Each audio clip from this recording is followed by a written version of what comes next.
Hello everyone, welcome to आपका अपना YouTube channel Mirza sir class. तो आज की इस क्लास में हम एक्सप्लेन करने जा रहे हैं फुल सब्ट्रैक्टर। फुल सब्ट्रैक्टर क्या है? जब भी हम 3 सिंगल बिट बाइनरी नंबर को सब्ट्रैक्ट करते हैं तो उस केस में जिस सर्किट का हम यूज़ करते हैं उस सर्किट को हम कहते हैं फुल सब्ट्रैक्टर। अब full subtractor is a combinational circuit that performs subtraction of 3 single bit binary number. It has 3 inputs A, B and borrow in and 2 output difference and borrow। Full subtractor ऐसा circuit है जब भी हमें 3 single bit binary number को subtract करने की जरूरत पड़ती है तो उस केस में जिस सर्किट को हम यूज़ करते हैं उस सर्किट को कहते हैं फुल सब्ट्रैक्टर। और फुल सब्ट्रैक्टर में क्या होता है, 3 इनपुट होते हैं, 2 आउटपुट होते हैं। ये फुल सब्ट्रैक्टर का ब्लॉक डायग्राम है। 3 इनपुट है A, B, borrow in and 2 outputs difference and borrow out. Full subtractor में 3 इनपुट एंड 2 आउटपुट होते हैं। ठीक है, क्लियर यहाँ तक?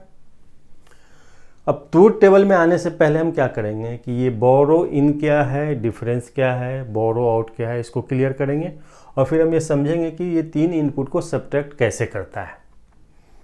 ठीक है, अब समझते हैं कि ये 3 इनपुट को सब्ट्रैक्ट कैसे करता है। अब डेसिमल में अगर हमारे पास नंबर है 745, अगर इसमें से हम माइनस करते हैं 362, 5 माइनस 2 3, 4 माइनस 6, 4 माइनस 6 तो हो नहीं रहा है। उस केस में क्या करते हैं, हमें बोरो करते हैं यहाँ से। तो 4 माइनस 6 नहीं हो रहा है तो बोरो करते हैं, तो फिर ये क्या बन जाता है 14। बोरो मीन्स 1 लेंगे तो क्या हो जाएगा 1 4 14, 14 माइनस 6 8, तो यहाँ 8 हो गया। अब जब हमने यहाँ बोरो लिया एक तो ये क्या बच गया 6, 6 माइनस 3 3, तो हमें क्या मिला भाई 383। अगर हम इसी चीज़ को बाइनरी में देखते हैं फिर समझ के बाइनरी में हमारे पास नंबर है 1011, माइनस करना है मुझे 0101। 1 माइनस 1 क्या होगा, रिजल्ट 0। 1 माइनस 0 क्या होगा, मिलेगा रिजल्ट 1। अब यहाँ आते हैं 0 माइनस 1। अब 0 माइनस 1 तो हो नहीं रहा है, क्या करते हैं फिर उस केस में क्या करते हैं, यहाँ से हम बोरो लेते हैं और जब बोरो लेंगे यहाँ से तो ये क्या बन जाएगा 0 माइनस 1 था, अगर यहाँ से एक बोरो ले लिया तो ये हो गया 1 0, 1 0 मीन्स 2, 2 माइनस 1 1, तो यहाँ रिजल्ट मुझे मिलेगा 1। अब जब यहाँ हमने एक बोरो ले लिया तो ये हमारे पास हो गया 0 और 0 माइनस 0 क्या होता है 0। क्लियर यहाँ तक? अब यहाँ समझना ये है कि यहाँ तो हमने बोरो लिया था तो ये चीज़ हमारे माइंड में थी ना भाई। जब हम इस ऑपरेशन पे आए थे 7 माइनस 3 पे, तो हमारे माइंड में ये पता था कि हमने यहाँ से एक बोरो दे रखा है तो ये 6 हो गया, 6 माइनस 3 तो 3।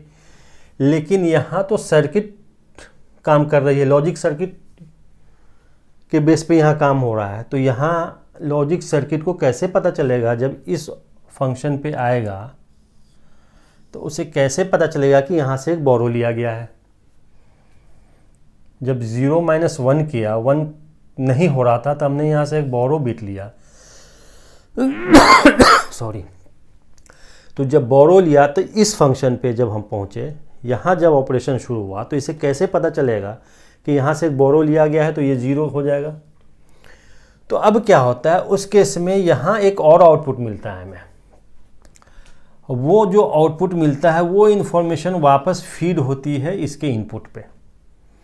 और जब हम 0 माइनस 1 किया था तो हमें एक बोरो बिट की ज़रूरत पड़ी थी, तो 2 हो गया, 2 माइनस 1 1, तो आउटपुट मिला 1। लेकिन जो हम बोरो लिया था 1, वो इसका दूसरा आउटपुट हो जाएगा 1। और ये इंफॉर्मेशन वापस इसके इनपुट में आ जाएगी। तो अब जब ये इन्फॉर्मेशन इसके इस इनपुट में आई तो इससे पता चल गया ना भाई कि यहाँ से एक बोरो लिया गया है, तो ये 0 हो गया, फिर 0 माइनस 0 0। उसी तरह इस दोनों केस में भी 1 माइनस 0 0, और चूंकि यहाँ हमें बोरो लेने की ज़रूरत नहीं पड़ी तो जो इसका दूसरा आउटपुट मिला वो हमें 0 ही मिला। 1 माइनस 1 0, और चूंकि यहाँ हमें बोरो लेने की ज़रूरत पड़ी नहीं, तो जब बोरो लेने की ज़रूरत नहीं पड़ी तो जो सेकेंड आउटपुट इसका हुआ क्या हुआ 0, और ये इस 0 की इन्फॉर्मेशन वापस इसके इनपुट में आई। जब इसको यहाँ इनपुट पे 0 मिला तो ये समझ गया यहाँ बोरो नहीं दिया गया है, तो एज इट इज जो इसके पास नंबर था 1 माइनस 0, तो उसने कैलकुलेट कर दिया 1 माइनस 0। और जब 1 माइनस 0 किया तो यहाँ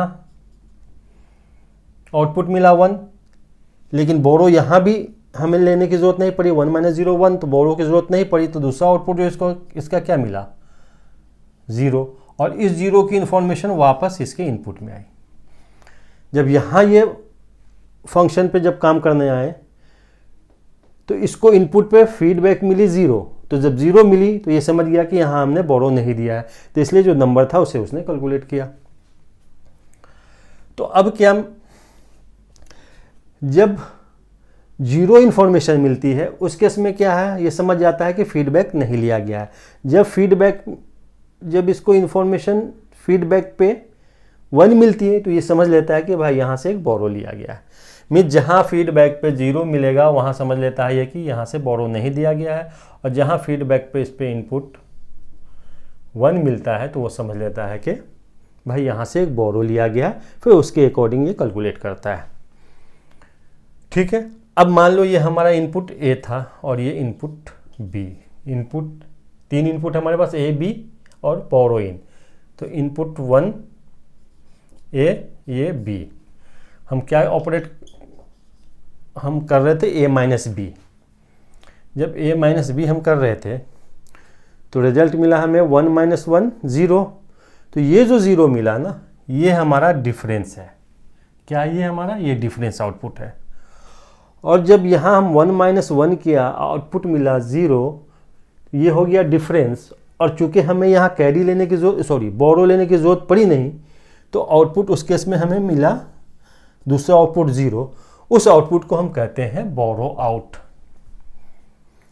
1 माइनस 1 किया रिजल्ट मिला 0, वो जो 0 मिला वो डिफरेंस आउट है, और चूंकि यहाँ बोरो लेने की ज़रूरत नहीं पड़ी तो आउटपुट जो दूसरा मिला 0, तो वो 0 क्या है बोरो आउट है। और उसी बोरो आउट की इंफॉर्मेशन वापस जब इसको इन हो रही है उसको हम कहते हैं बोरो इन। क्लियर यहाँ तक? डिफरेंस समझ में आ गया, बोरो आउट समझ में आ गया, बोरो इन समझ में आ गया। ठीक है, यहां तक क्लियर? जब 1 माइनस 1 हुआ रिजल्ट मिला 0, जो भी रिजल्ट मिलेगा वो होगा डिफरेंस आउट, और जो दूसरा रिजल्ट मिलेगा चाहे वो 0 हो या 1 हो वो होगा आपका बोरो आउट। अब वो इंफॉर्मेशन जब वापस दूसरे फंक्शन के इनपुट में आएगी उसको हम कहेंगे बोरो इन। यहाँ दूसरा रिजल्ट मिला था 0, ये 0 की इन्फॉर्मेशन यहाँ मिली, इससे पता चल गया यहाँ बोरो नहीं लिया गया है, तो एज इट इज़ 1 माइनस 0 वो 0 कर दिया, फिर 1 माइनस 0 1 मिला। जब 1 मिला तो यहाँ फिर बोरो लेने की ज़रूरत नहीं पड़ी, तो आउटपुट मिला दूसरा 0 मिला, इस 0 की इन्फॉर्मेशन वापस इसको मिली। जब वापस इसको मिली 0 तो ये समझ गया कि यहाँ बोरो नहीं यूज़ हुआ है, तो फिर जो फंक्शन उसके पास था उसको एज इट इज़ वो कैलकुलेट करने लगा, मीन 0 माइनस 1। अब जब चूँकि 0 माइनस 1 नहीं आया तो यहाँ से एक लिया हमने बोरो, जब बोरो लिया तो आउटपुट मिला 1, और दूसरा आउटपुट भी 1, इसलिए कि चूँकि जो हम बोरो लेते हैं तो उस केस में आउटपुट 1 होता है, दूसरा आउटपुट 1 होता है।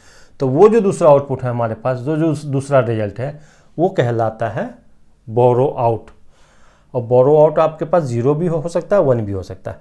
फिर ये इन्फॉर्मेशन इसके पास आती है 1, तो जब 1 आती है इन्फॉर्मेशन तो ये समझ लेता है कि भाई यहाँ से बोरो लिया गया है। ठीक है, तो क्लियर हो गया डिफरेंस, बोरो आउट और बोरो इन। और 3, अब ये एक इनपुट हो गया आपका, ये दूसरा इनपुट हो गया B, और ये जो फीडबैक वापस यहाँ आ रही है ये आपको हो गया बोरो इन। तो ये 3 इनपुट हो गए और 2 आउटपुट हो गए, difference and borrow out. Clear यहाँ तक? अब हम चलते हैं ट्रूथ टेबल में। तो जब हमारे पास इनपुट 3 है, तो जब 3 इनपुट होंगे तो उस केस में जो इनपुट कॉम्बिनेशन होंगे वो ये होंगे। तो 3 इनपुट है A B borrow in, A B borrow इन। अब माइनस करते हैं हम, 0 माइनस 0, 0 माइनस 0 0 और फिर 0 माइनस 0 क्या होगा, रिजल्ट डिफरेंस 0। चूँकि बोरो हमने लिया नहीं तो बोरो आउट भी क्या होगा 0, 0 माइनस 0 0। अब 0 माइनस 1 नहीं हो रहा है, 0 माइनस 1 नहीं हो रहा है, फिर हम क्या करते हैं, बोरो लेते हैं, बोरो लेते हैं तो ये हो जाता है 2, 2 माइनस 1 1। तो 0 माइनस 0 0, 0 माइनस 1 नहीं हुआ, हमने क्या किया, बोरो किया। तो बोरो जो लिया हमने तो यहाँ आउटपुट हो गया बोरो आउट 1, और बोरो आउट लेने के बाद ये हो गया 2, 2 माइनस 1 1, तो यहाँ डिफरेंस में मिला 1। क्लियर। नेक्स्ट 0 माइनस 1 फिर नहीं हो रहा है, फिर हम क्या करेंगे, बोरो लेंगे। तो जो बोरो लेंगे वो यहाँ आ जाएगा बोरो आउट में, और जब बोरो लेंगे तो 2, 2 माइनस 0 क्या मिलेगा हमारे पास 1। 0 माइनस 1 नहीं गया, हमने क्या किया, बोरो लिया, बोरो लिया तो बोरो लिया हमने, तो ये हो गया हमारे पास रिजल्ट 1 और बोरो 1। ठीक है। फिर यहाँ क्या है, 0 माइनस 1 नहीं हुआ, हमने क्या किया, फिर बोरो लिया, एक बोरो लिया तो ये हो गया 10, 2, 2 माइनस 1 1, और फिर 1 माइनस 1 0। तो ये डिफरेंस 0, और बोरो आउट में चूँकि हमने बोरो लिया था तो ये हो गया 1। क्लियर यहाँ तक।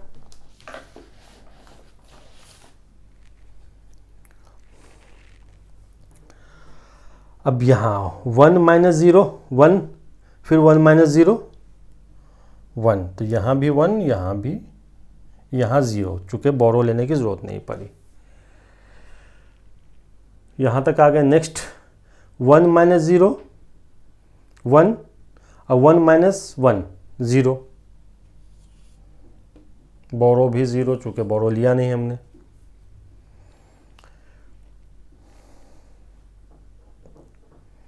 One two three four five six, 1 2 3 4 5 6, यहाँ तक हम आ गए। अब यहाँ है। ठीक है। 1 माइनस 1 क्या होगा, 0, 0 माइनस 0 0, बोरो भी क्या होगा 0, और बोरो और 0, डिफरेंस भी 0। अब ये 1 माइनस 1 1 माइनस 1 0, 1 माइनस 1 रिजल्ट मिला 0, और फिर 0 माइनस 1 0 माइनस 1 नहीं जा रहा है, फिर हम क्या करें, एक बोरो लेंगे, बोरो लेंगे तो क्या हो जाएगा 2, 2 माइनस 1 1, तो यहाँ हो जाएगा अपने पास 1, और चूँकि हमने बोरो लिया है तो यहाँ भी मिल जाएगा 1। तो ये था ट्रूथ टेबल।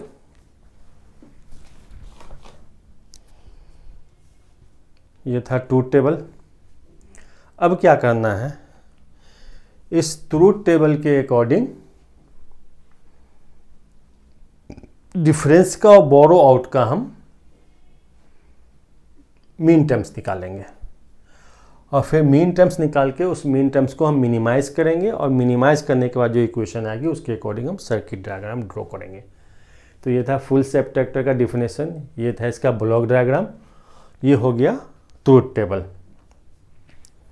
क्लियर यहाँ तक। ट्रूथ टेबल के बाद हम ये इस डिफरेंस का और बोरो आउट का मीन टर्म निकालेंगे।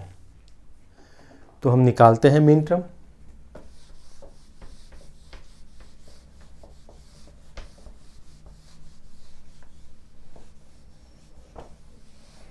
क्लियर है भाई यहाँ तक। निकालें मीन टर्म। पहले हम निकालते हैं डिफरेंस का मीन टर्म।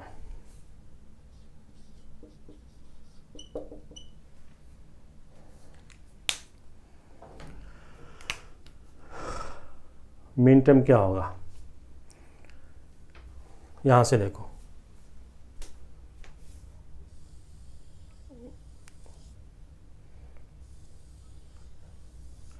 जहां जहां 1 है उसके लिए हम मीन टर्म निकालते हैं, पता है ना। ये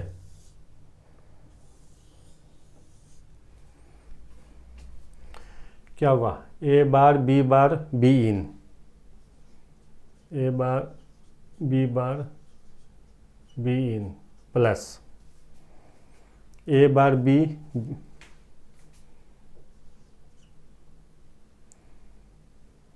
A bar B B in bar plus A B bar in B bar B in का बार प्लस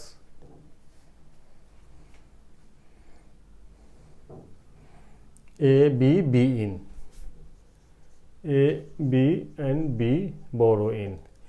ये आ गया आपके पास मीन टर्म डिफरेंस के लिए। अब इस मीन टर्म को मिनिमाइज करेंगे। मिनिमाइज करने का दो तरीका है, एक तो है कि बूलियंस रूल लगा के आप मिनिमाइज कर लो, दूसरा है कि आप के मैप से मिनिमाइज कर लो। तो यहाँ हम बूलियंस रूल लगा के मिनिमाइज करते हैं, ठीक है। क्या हो जाएगा ये, अब देखो ए bar B in borrow in, A bar B borrow in का बार।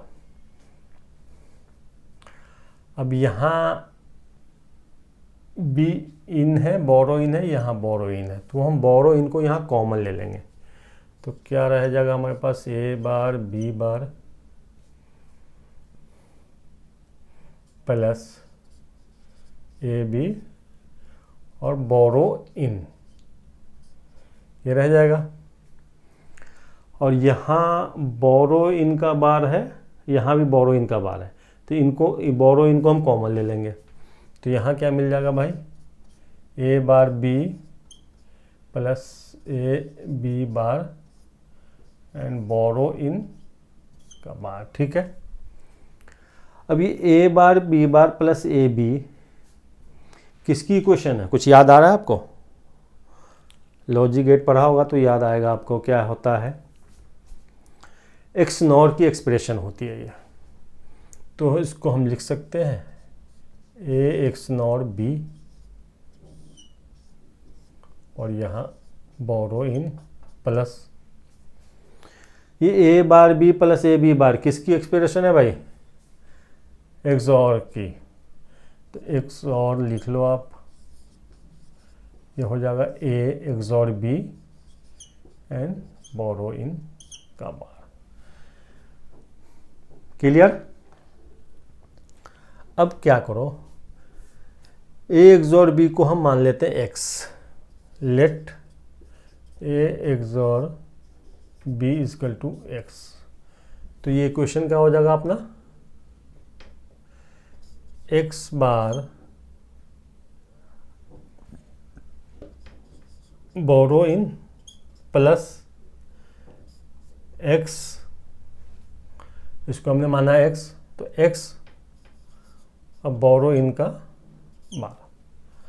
अब x bar borrow in plus x borrow in का बार क्या हो जाएगा, ये एक्स एक्स और बोरो इन, ये होगा। अब फिर एक्स की जगह वापस ले लो आप ए प्लस ए एक्स और बी। तो ए एक्स और बी और ये एक्स और बोरो इन ऑलरेडी है अपने पास, ठीक है। तो ये जो इक्वेशन बन के आ गई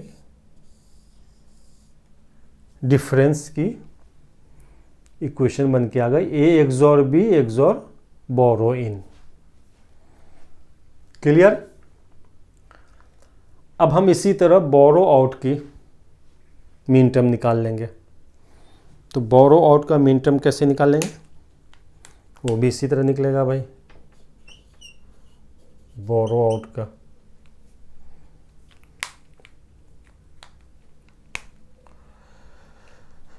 तो बोरो आउट में मीन टर्म निकालने के लिए क्या करना पड़ेगा हमें, जहाँ जहाँ वन है उसके लिए हम मीन टर्म निकालेंगे। यहाँ वन है, क्वेश्चन क्या होगा, A bar B bar borrow in, A bar B bar borrow in plus A bar B borrow in bar. A bar B borrow in का बार, बी इनका bar plus A bar B B borrow in, A bar B and borrow in and A B borrow in plus A B borrow in. ये आपका borrow out के लिए mean terms निकल गया। अब यहाँ हमने क्या किया था, इस मीन टर्म्स को हमने बूलियंस रूल के अकॉर्डिंग यूज़ करके हमने सॉल्व किया था, मिनिमाइज किया था। इसको हम क्या करते हैं, के मैप से मिनिमाइज करते हैं।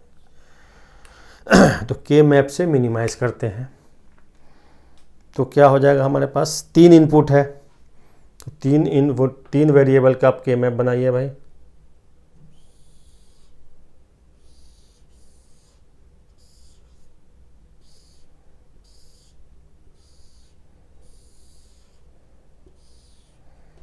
ठीक है, एक तरफ इनपुट लिया हमने ए, दूसरी तरफ लिया बी एंड बी इन बोरो इन। यहाँ 0 1, यहाँ 0 0, यहाँ 0 1 1 1 1 0। ए bar B bar borrow in, A bar B bar borrow इन, यहाँ हो जाएगा आपके पास 1। A bar B borrow in, A bar B borrow इन, यहाँ हो जाएगा आपके पास 1। A bar B borrow in, A bar B B in, यहाँ हो जाएगा आपके पास 1। और ये क्या है, A B borrow in, A B borrow इन, यहाँ हो जाएगा 1। अब यहाँ क्या करना है हमें भाई, ग्रुपिंग करनी है। तो यहाँ कितने ग्रुप बनेंगे, एक ग्रुप तो ये बन गया, दूसरा ग्रुप ये बन गया और तीसरा ग्रुप ये बन गया। 3 ग्रुप बने। अब जब 3 ग्रुप बने तो आपके मैप से निकालो क्या आएगा भाई। पहले हम इस ग्रुप को लेते हैं, क्या आएगा, ए बार, ये 1 और 0 कैंसिल होगा तो ए बार borrow in, A bar borrow in plus, अब इस वाले ग्रुप को लेते हैं, क्या आएगा, ए बार यहाँ से मिल जाएगा B, A bar B plus, इस ग्रुप को लेते हैं हम तो यहाँ से मिल जाएगा बी बी इन, बी और बोरो इन। ये आपका बोरो आउट का एक्सप्रेशन आ गया।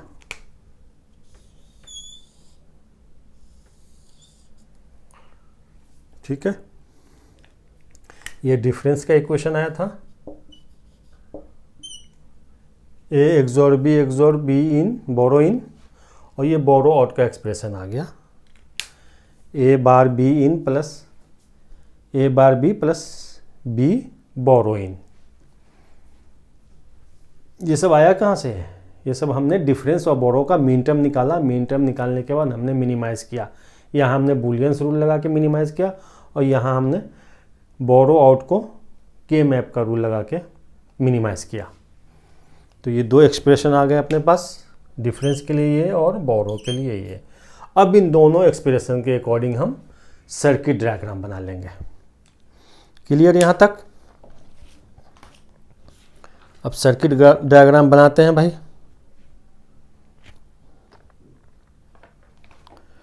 अब सर्किट डायग्राम बनाने के लिए हमें क्या करना पड़ेगा, ट्रूथ टेबल को इरेज करना पड़ेगा। ठीक है, तो ट्रूथ टेबल को इरेज करते हैं और यहाँ पे हम बनाते हैं circuit diagram of full subtractor.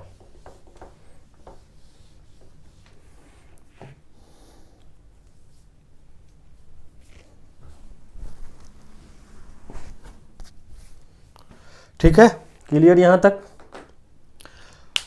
अब देखो, ये तो डिफिनेशन थी, ये ब्लॉक डायग्राम था, यहाँ ट्रूथ टेबल समझाया था हमने। उस ट्रूथ टेबल के अकॉर्डिंग हमने डिफरेंस एंड बोरो आउट की एक्सप्रेशन निकाली। अब इस बोरो डिफरेंस और बोरो आउट के अकॉर्डिंग हम फुल सब्ट्रैक्टर का क्या करेंगे, सर्किट डायग्राम बना लेंगे। ठीक है, तो यहाँ एक्सॉर गेट है और 3 इनपुट है, तो हम एक्सॉर गेट बनाएंगे भाई।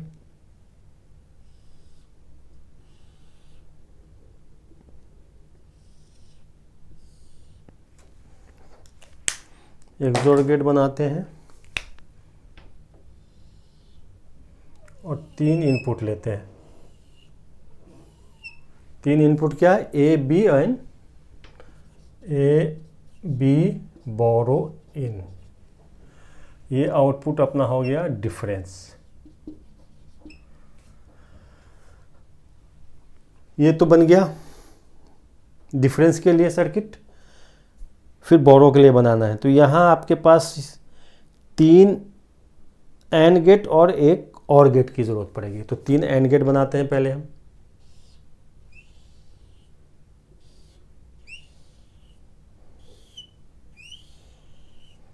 क्लियर। अब 3 एंड गेट बन गया। क्या है, B and B in means B and borrow in. ठीक है, तो यहां से हमने ले लिया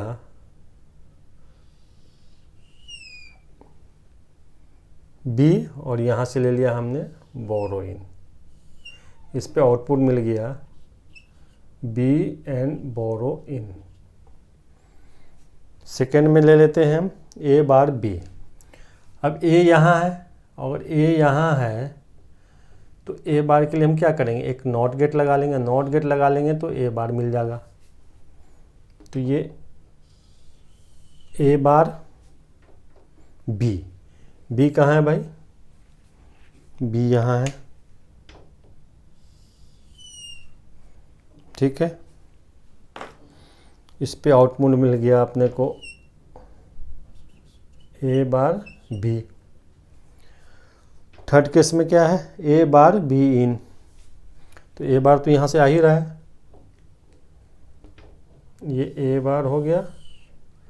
और बी इन, बी इन ये है अपने को यहाँ, तो यहाँ से हम बी इन ले लिया। तो इस पे आउटपुट मिल गया ए बार बी इन। अब एक चीज़ ध्यान रखना भाई, ये जो टर्म्स है ना, इस टर्म्स को आप आगे पीछे ए बार बी इन या बी इन आप आगे पीछे कर सकते हो। उससे न तो रिजल्ट में कोई फ़र्क पड़ेगा, ना ही तो सर्किट डायग्राम में कोई फ़र्क पड़ेगा। आप टर्म्स को आगे पीछे कर सकते हो। तो ये मिल गया हमें B in, A bar B इन, तीनों टर्म्स मिल गए। तीन टर्म्स के 3 एंड गेट बन गए। अब तीनों को हम ऐड करेंगे तो और गेट की ज़रूरत पड़ेगी, तो हम और गेट लगा लेते हैं यहाँ पे एक।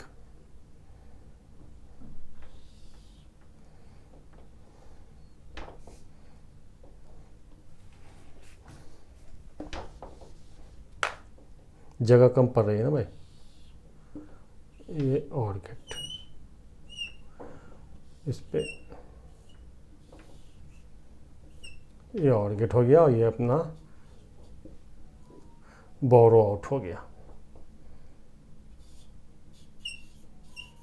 Be out. तो ये था सर्किट डायग्राम। डिफरेंस के लिए A XOR B in, XOR gate बनाया और 3 इनपुट दे दिया ए बी और बी इन। उसके बाद बोरो आउट के लिए था क्या था, 3 एंड गेट और एक और गेट की ज़रूरत थी, तो हमने 3 एंड गेट और एक और गेट बना दिया। और जो इनके टर्म्स थे हमने टर्म्स ले लिया, A bar B in, A bar B in, A bar B and B in, B और बी इन। तो ये था circuit diagram, circuit diagram of full subtractor, full subtractor. Clear? तो ये था आपका फुल सबट्रैक्टर। डिफिनेशन हो गए, ब्लॉक डायग्राम, फिर उसके बाद हमने ट्रूथ टेबल समझाया। ट्रूथ टेबल के अकॉर्डिंग हमने मीन टर्म्स निकाले, मीन टर्म्स को फिर हमने मिनिमाइज किया और मिनिमाइज करने के बाद जो हमें इक्वेशन मिला उस इक्वेशन के अकॉर्डिंग हमने सर्किट डायग्राम बना ली। तो ये था फुल सबट्रैक्टर। आई होप अच्छे से समझ में आ गया होगा। जहाँ भी समझ में कोई प्रॉब्लम आ रही हो, कहीं भी कोई दिक्कत फील हो समझने में, तो आप कमेंट सेक्शन में जाके आप अपनी प्रॉब्लम शेयर कर सकते हैं। ठीक है, तो फिर आज की क्लास हम यहीं एंड करते हैं। नेक्स्ट क्लास में हम फिर नेक्स्ट टॉपिक के साथ आपके सामने रहेंगे।